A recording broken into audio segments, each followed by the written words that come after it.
Geno stays there. He had a week off, Brew. Don't kill him.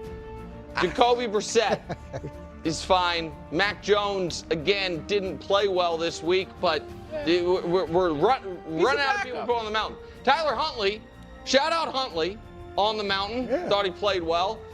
Marcus Mariota, happy to be there. He was all right. He was all right. I know they only scored 7 points, but the pick was on Debo, one of the picks, I don't know, in vacancies. Again, the bottom part of the mountain, quarterbacks, too many hurt. This is tough. 6th row. Jackson Dart drops a bit. Joe Flacco stays where he's at. Tua, good for you, buddy. I never saw this coming. I thought row 6 was only in your dreams in the future. Justin Fields, legit happy for you, bro. And I thought his post-game press conference was part touching and part hilarious. The touching part was the sincerity. The hilarious part was when he called and on the record, on camera, quote, from the guy who owns the team as, quote, outside noise. Buddy. Again, I'm pro Justin Fields in this, but it's like the people outside the locker room. He owns the team, man.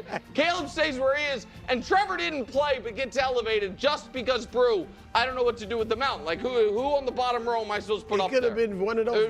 Huntley, I suppose, maybe. All right, now we're getting some actual good quarterbacks. Row 5.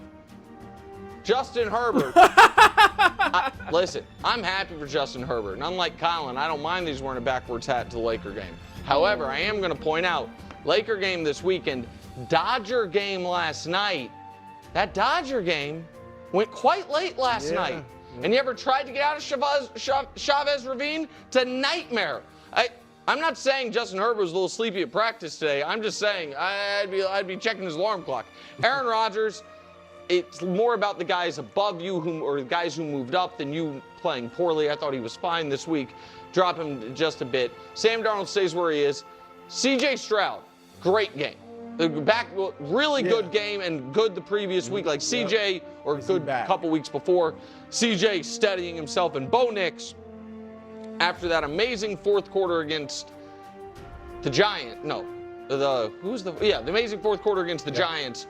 4 great quarters this week against Dallas. Now, Dallas has been a bit of a quarterback stat inflation program. However, he was awesome. When Caleb did it, I bumped him. Got to be fair, Bo Nix, highest spot so far this year. Top 10. Jordan Love moves up after what I think is the best regular season game of his career. Baker was not that good week before this. And then this week was not bad, but was nothing special. After talking a little bit about the Saints, about how he doesn't like them, Antoine Winfield got robbed out of 2 touchdowns. The team won easily. I didn't really feel great about dropping him because they only allowed 3 points, but he didn't play great. Fair is fair. Daniel Jones continues to be excellent. Jared Goff, steady is where he is. Now to the top. Again, Jones, Goff, Baker, they're all right now on the fringes of MVP ballots, right? So that's a really solid row, just not good enough for the top 6. Top 6. Dak Prescott has to drop after his first actual bad game of the year, the first time all year where he didn't hold up his end of it. The defense was the bigger problem, but still he wasn't very good. Josh Allen, I'm not going to drop him. They won 40-9. He didn't do much at all. It was a James Cook game, but he didn't make any big mistakes. He did his job. And Jalen Hurts, 4 touchdowns, 5 incompletions, no A.J. Brown. Again, not a lot of yards, and he did fumble on that tush push, but you're allowed to, evidently. He has 7 touchdowns and 9 incompletions his last 2 games as he starts rising up the mountain. Here we go. Top 2. Everybody's All-American, and Kevin Wilde's All-American, Drake May. It's a big moment. We're almost there. It's a big, fair is fair. Wow. We are halfway through the year. Wow. We're almost there. He has the pedigree of a superstar. He is following the path of many a superstar. And he looks the part, plays the part. Matt Stafford obviously has just been awesome all year. It's almost underrated at this point how good Stafford's been this season. And then, who do you think's at the top? Listen, you know what I realized? very obviously, that over the last couple of years, when Mahomes was really struggling, statistically and whatnot, Nick really, really heavily relied on it's a rich tapestry, it's a rich tapestry, it's a rich tapestry, right? And win-loss record. And now this season, he's gotten away from that completely. He's gotten away from the whole rich tapestry, like, significantly. So it makes it so much harder to evaluate the mountain. And that's why the rich tapestry aspect was always like, what is it? And that's why they would always make fun of him. It's just, Nick's thoughts and feelings, mountain and whatnot. Because again, if it's a rich tapestry, considering what Jalen Hurts did last season, considering that they just won the Super Bowl, because again, this was all the logic that Nick kept saying about Patrick Mahomes. Well, he just won the Super Bowl. Well, he's a Super Bowl MVP. Well, they're undefeated. Well, blah, blah. And it's like, well, the Philadelphia Eagles won the Super Bowl. Jalen Hurts was the MVP. Jalen Hurts had top 10 stats for all the metrics of quarterbacking and running, for that matter, last season. Played out of his mind throughout the playoffs, out of his mind in the Super Bowl. And then now this year, his numbers are insane. As Nick himself said, they had a separate segment saying how Jalen Hurts' numbers right now are mind-boggling. Okay, like this is what he was. It's amazing. So he's having an amazing year this year with not a great O-line, limited run game. A.J. Brown did miss the one game. He was literally perfect against the Vikings, was perfect, not obviously as perfect because of the perfect passer rating against the Giants. And yet you have him on the level of Dak. You have him below Drake May, who I think Drake May has been playing amazing. I think Drake May has been awesome. I love what I see out of Drake May. But again, if it's a rich tapestry, well, then we're saying that Jalen Hurts' Super Bowl and Super Bowl MVP means nothing then? Like, what? How do we make sense? And Jalen Hurts should be in the MVP conversation right now, undeniable. Listen, I'm okay now because balance has been restored a little bit with Baker Mayfield being back below Josh Allen and Jalen Hurts, as it should be. But having Dak on the level of Josh Allen, no, sir. Having Dak on the level of Jalen Hurts, no, sir. And again, if it's a rich tapestry, I do not have Drake May above, Jalen Hurts. Same thing even with Matthew Stafford, because Matthew Stafford benefits from the rich tapestry as well. And then Jordan Love and Baker Mayfield are not the same. Jordan Love is better. But I understand, having Baker ahead of Justin Herbert.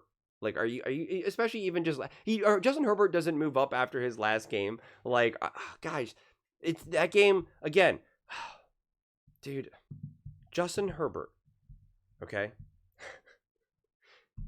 In the last 2 games, the last 2 weeks, 49 pressures.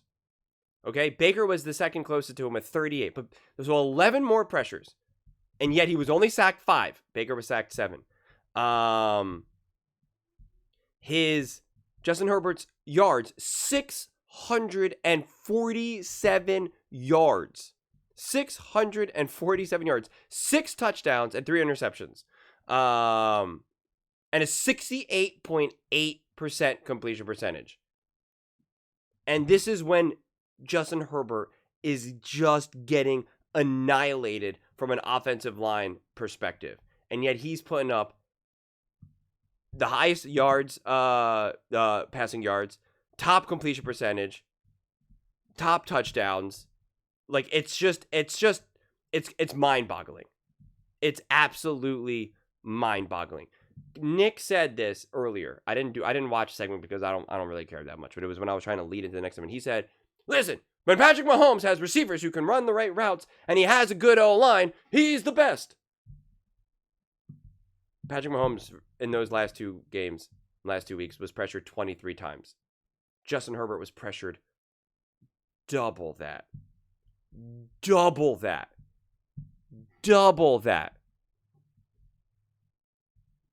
And yet, look what Justin Herbert was able to put up. That's insanity. That is genuine insanity. And just for good measure, Justin Herbert had 1 more drop than Patrick Mahomes. It's just kind of crazy. Mahomes was sacked 4 times. Justin Herbert sacked 5 times, and yet was pressured double the rate. If you can't see how special and how great that is, like I don't really know what to tell you, man. I really don't. At least he also kind of gave flowers to Bo Nix. I mean, right now, honestly, having Jackson Dart on the same level of Caleb, I don't really think is fair. I don't think Caleb has been playing good enough, quite honestly. It is kind of crazy to see Justin Fields on the same level as Caleb Williams. Considering, obviously, they moved on from Justin Fields to get Caleb. I do think Caleb Williams is better than Justin Fields. I fully believe that, not a shadow of a doubt. Mac Jones should not be at the bottom. Mac Jones should be ahead of Justin Fields. He should be ahead of Caleb. He should be ahead of Trevor. Flacco is too low. Flacco's been playing great with the Cincinnati Bengals. He's all you could ask for from a quarterback right now. He's been awesome, no doubt about it. But also Huntley. Again, this is why it's like, is it a rich tapestry or not? Because Huntley and Mac Jones deserve to be elevated. They just do. Mac Jones has been playing better football than Trevor Lawrence. I'm saying it right now. Mac Jones has been a better quarterback than Trevor Lawrence right now. It's what I believe. I really do. And after that game, Jackson Dart, I don't think Jackson Dart deserved to drop against the Eagles. That was a tough, brutal game, and Jackson Dart was doing everything he could to survive and to make do. Jackson Dart was not the problem. Jackson Dart made some really nice plays, some big plays. Again, it obviously wasn't enough. They got blown out. But when you watch the game and you see, like, yeah, there's not much for Jackson Dart to work with in a game like that. So I don't really think it's necessarily fair that a Jackson Dart gets dropped. It is always tough to evaluate like the Sam Darnolds and whatnot right now because of the buys and, you know, Goff and all of that. Daniel Jones has been great. Daniel Jones has been better than, you know, some of these other quarterbacks right now that he has them either on the same level as or below. Again, I'm sorry it hurts your feelings, but, you know, Daniel Jones has been near flawless. So, yeah. I don't know, man. I don't know how you can have Geno and Mac Jones even right now at the same. Like, Geno has been objectively terrible, and I did not think he was going to be terrible. He has been terrible. Jacoby Brissett's been great, you know, technically. So like, I just, it's just tough to see them at the bottom like that, and I see no reason why, you know, I don't know, even a Trevor or Caleb, should be elevated. I mean, I don't know. It's an interesting mountain. I'll tell you that. It's an interesting mountain. You got Mahomes, Stafford, May at the top. We got a little bit of variability here, at least. You know, we're getting a little bit more variability, which is why I think he probably is lightening up the whole, you know, rich tapestry. So, which is good. I think he took Wilds' words to heart, you know, because it is like, hey, we need more mobility on this mountain. Otherwise, it's just the same thing. Which is why, you know, if you also watch my video that I posted earlier today, where it's like, it says like my Nick Wright, you know, Mahomes Mountain or quarterback mountain, whatever, which I do it differently. I do it specifically just this past week, nothing else. It's not a rich tapestry. It's not left to right. It is just this week, nothing else. This was my mountain. Check out the video. Yeah, I don't know. Still, it doesn't make sense to see Josh Allen down there. Again, if it's a rich tapestry, that's the problem. We got to figure out, man, how much of the rich tapestry is it weighted? How much? And even if it's not weighted, Jalen Hurts too low. Jalen Hurts too low. I mean, in the last 2 weeks, Jalen Hurts, 7 touchdowns. Okay? 79% completion percentage. Okay? 7 touchdowns, no turnovers. 505 yards. And a 155 passer rating. A 155 passer rating.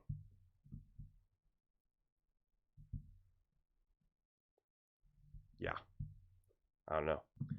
But those are just my thoughts. I'd absolutely love to hear yours. What do you guys all think about this glorious mountain? Let me know your thoughts in the comments below. I read every single comment, So whether you agree with me or disagree with me, either way, I am smiling about a couple of these quarterbacks, I'll be honest. But let me know your thoughts in the comments below. Let's get in some discussions. Let's get in some fights. Sam Darnold should be above Baker Mayfield. Let's get in some discussions. Let's get in some fights.